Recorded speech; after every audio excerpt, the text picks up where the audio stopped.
என்னதான் சம்பாதித்தாலும் கடைசியில் நாம் கொண்டா போகப் போகிறோம்? எதுவும் நிரந்தரமும் இல்லை, ஒன்றும் நம் கூட வரப்போவதும் இல்லை என்று கூறுவார்கள். அதற்காக உங்களுக்கு தேவையானவற்றை நீங்கள் சேகரிக்காமல் இருப்பீர்களா?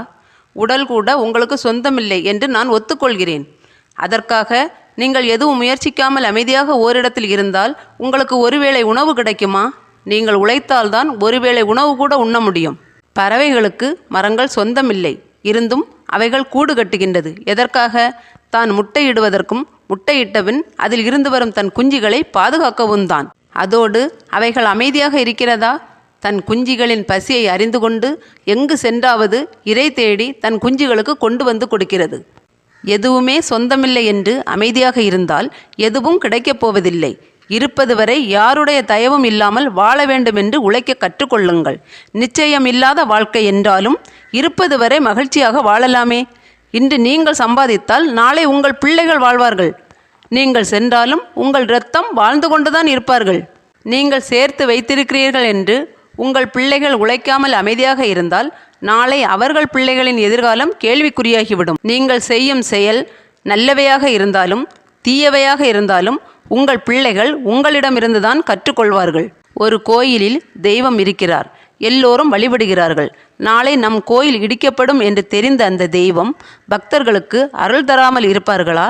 இல்லை, பக்தர்களின் கோரிக்கைகளை தான் நிறைவேற்றாமல் இருப்பார்களா? இல்லை அல்லவா? கோயில் இடிக்கப்பட்ட பிறகும் பக்தர்கள் கூறுவார்கள், இங்கு கோயில் இருந்தது, நாங்கள் வழிபட்டோம், இப்போது இல்லை என்று. அங்கு கோயில் இல்லை என்றாலும் பக்தர்களின் மனதில் அந்த தெய்வம் வாழ்ந்து கொண்டுதான் இருக்கிறார். அதேபோல் நீங்கள் சென்ற பிறகும் உங்கள் பிள்ளைகள் எங்கள் பெற்றோர் எங்களுக்காக சேர்த்து வைத்திருக்கிறார்கள் என்று கூறுவார்கள். நீங்கள் இன்று எதுவுமே செய்யாமல் சென்றால் உங்கள் பிள்ளைகள் மற்றவர்களின் பேச்சுக்கு ஆளாவார்கள். உங்கள் பெற்றோர்கள் உங்களுக்காக என்ன செய்து வைத்துவிட்டு சென்றார்கள் என்று கேட்பார்கள். நாங்கள் எங்கள் பிள்ளைகளுக்காக இன்றளவும் உழைத்து கொண்டிருக்கிறோம் என்று கூறுவார்கள். அங்கு தலைகுனிவது அவர்கள் மட்டுமல்ல, உங்கள் பெயரும் தான். எதுவுமே இல்லாதவர்கள் கூட ஒருவேளை உணவுக்காக உழைப்பார்கள். அதேபோல் நீங்களும் உழைத்து முன்னேறுங்கள், உங்கள் பிள்ளைகளுக்கும் கற்றுக் கொடுங்கள். எதுவுமே நிரந்தரமில்லை என்று கூறுபவர்கள் எல்லா நலன்களோடும் சகல வசதிகளோடும் வாழ்பவர்களாகத்தான் இருப்பார்கள். அவர்களிடம் எல்லாம் நிரந்தரமில்லை என்று எங்களிடம் கூறுகிறீர்களே, உங்களுக்காக ஒன்றும் சேர்த்து வைக்கவில்லையா என்று கேட்டு பாருங்கள். அப்போது உங்களுக்கு உண்மை என்னவென்று தெரிந்துவிடும். உங்களை படைக்கும் போதே உங்கள் பிறப்பையும் இறப்பையும் கணித்த கடவுள் உங்களுக்காக எதுவுமே நிரந்தரமில்லை, நீங்கள் பூமியில் இருக்கும் வரை அமைதியாக இருந்துவிட்டு என்னிடம் வாருங்கள் என்று கூறியா படைத்தார்? உங்களால் செய்ய வேண்டிய நன்மைகள் நிறைய இருக்கும் என்று தெரிந்துதான் படைத்திருக்கிறார். நீங்கள் பூமியில் இருப்பது வரை உங்களுக்கு தேவையானவற்றை நீங்கள் சேகரித்து கொண்டு கஷ்டப்படுகிறவர்களுக்கு உதவுங்கள். எதுவுமே நிரந்தரமில்லை என்று கூறுபவர்கள் கூறிக்கொண்டே இருக்கட்டும், அதை காதில் வாங்காதீர்கள். நீங்கள் நேர்மையாக உழைத்தும் உங்களால் முன்னேற முடியவில்லை என்றால் கவலை கொள்ளாதீர்கள்.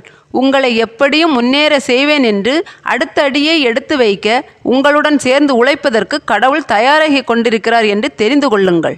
உங்களை உயரத்திற்கு கொண்டு செல்ல உங்களின் நண்பனாகவோ இல்லை உங்களுடன் சேர்ந்து உழைக்கும் உழைப்பாளியாகவோ எந்த ரூபத்தில் வேண்டுமென்றாலும் உங்கள் முன் வரலாம். அதனால் இருப்பது வரை யாருக்கும் கெடுதல் செய்யாமல் நமக்கு தேவையானவற்றை சம்பாதித்து கொண்டு பிறர் கையை எதிர்பாராமல் மகிழ்ச்சியாக வாழ வேண்டும் என்று எண்ணுங்கள். உங்களுக்கு யாராவது கெடுதல் செய்தால் அவர்களை என்னிடம் விட்டுவிடுங்கள். என் பிள்ளைகள் மற்றவர்களுக்கு உதவக்கூடியவர்களாக இருக்க வேண்டுமே தவிர பிறர் கையை எதிர்பார்ப்பவர்களாக இருக்கக்கூடாது.